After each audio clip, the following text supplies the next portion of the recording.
that too. You want to try out cardio, mate? No chance. Like, what, you want to go blow for blow? You want to talk about toughness? That fight was getting dirty, it started getting filthy, and who rose to the occasion? Me.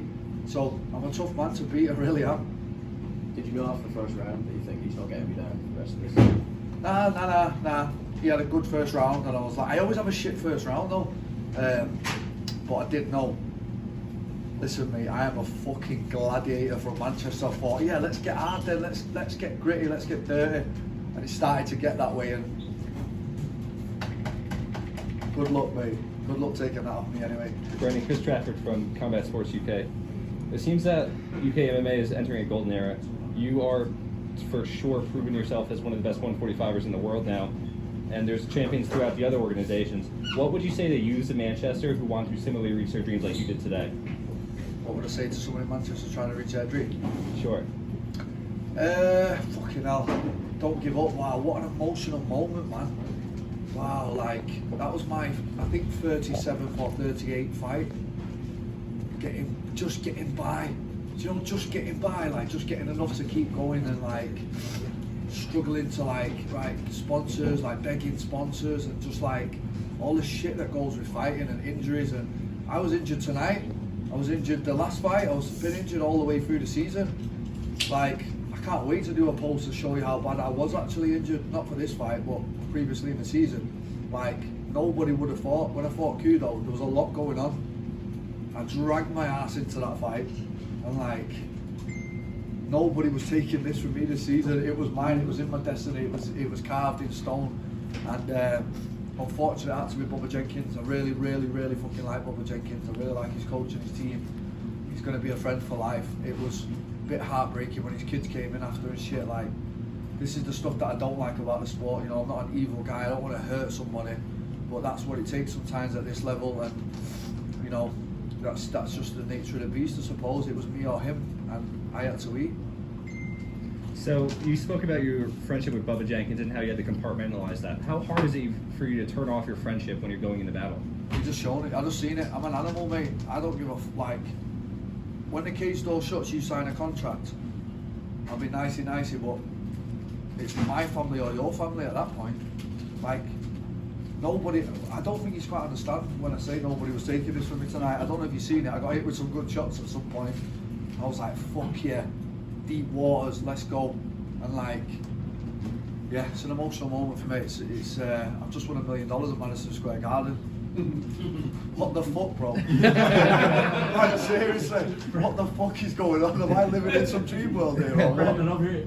How do you, when you look at the other champions around the promotions, you look at like a Patricio Pitbull or Loughnane, how do you stack up against those guys now that you're the number one in PFL?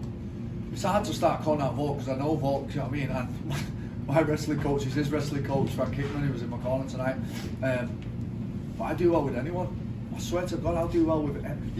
If they weigh 145 the day before, the next day, you can put anybody in there, mate. Like, even give them off lead in a hard fight, do you know what I mean? And there was loads going on there as well. But like, look at the difference between Brendan last season and Brendan this season. I've just evolved as a fighter and as a martial artist. At 32. Do you know what I mean? I feel like I'm coming into my prime at this age, after doing this forever, and like, who knows where we go from here? I really don't know. I really don't know. Was that moment on Contender Series, maybe, now that you look back on it, maybe one of the best things that could have happened to you? Let's say you get signed and you're on like a 12-12 deal or something, you would never have got to a millionaire point by now. I'd have been a superstar wherever I went. Look at my fighting style. Look at me, mate. I can talk on camera, I can sit here all day, I look the part, I can fight hard. What haven't I got? Do you know what I mean? And that's not me being a big headed, like, seriously. Like, put me in there with anyone. Brendan, big moment for you. You know, of course, Bisping said Tony was like the first MMA champion from the UK. Now, this year, Leon, now you. Yeah. Talk to me about, you know, you guys bringing that championship to England, man. Like, bringing that fire. Yeah, man. Shout out to Rocky Edwards. He pulled it out of the fire as well. And we're just showing that these NCAA wrestlers, it doesn't like, we're English fucking hard cunts, aren't we? You know what I mean? Like, we're hard cunts, mate. We really are. And Michael Bisping's a friend of mine, and he'll be buzzing. He was worried about the fight. He knows how hard wrestlers like NCAA champions can be in fights and how they can spoil fights. So shout out to Mike Bisping, he was the original, the pioneer. Then it was Leon, now it's me, now it's Brendan Loughnane. It's my era, and but even furthermore than the UK, it's Manchester for me. Manchester martial arts. I was born and bred in Manchester, learned all my skills in Manchester. I'm bringing this back to Manchester, the first person to ever do it, like ever.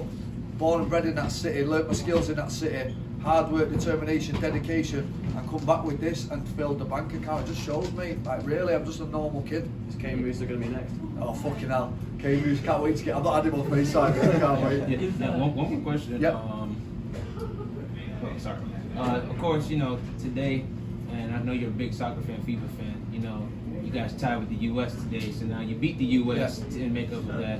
And my good friend over here, he's a FIFA player, Raiden Dashiki, he said he could beat you, so what you got to say to that? I'm not bad at FIFA though, so I might have to take you up on that one. Might have to take you. Can I just say one more thing before we end this? Like, today was a very surreal day for me because, like, for me it's important, like the sleep the night before, the warm up, I have like a routine, and I kept saying to my coaches, like I woke up and I was like, I had like an 11-hour sleep, and then I was like saying to my coaches, like, surely I'm going to get nervous at some point.